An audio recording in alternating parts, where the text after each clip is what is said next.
रायगड लोकसभेसाठी तळा तालुक्यात सुरळीत मतदान पार पडलं असून तालुक्यातील 54% नागरिकांनी आपल्या मतदानाचा हक्क बजावला। तालुक्यातील नागरिकांना सुरळीतपणे मतदान करता यावं यासाठी तळा प्रशासनातर्फे तालुक्यातील 55 ठिकाणी मतदान केंद्र उभारण्यात आली होती। तसंच या मतदान केंद्रांवर कोणताही अनुचित प्रकार घडू नये यासाठी चोख पोलीस बंदोबस्तही ठेवण्यात आला होता।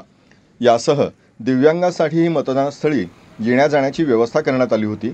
तर सकाळपासूनच काही ठिकाणी मोठ्या प्रमाणावर नागरिक मतदानासाठी बाहेर पडले होते आणि काही ठिकाणी मात्र मतदानासाठी नागरिकांचा निरुत्साह दिसून आला।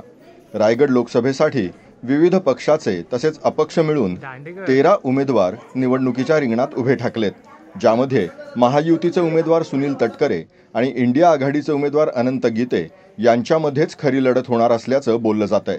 यातील कोणाच्या गळ्यात माळ पडते हे मात्र 4 जून रोजी स्पष्ट होणार आहे।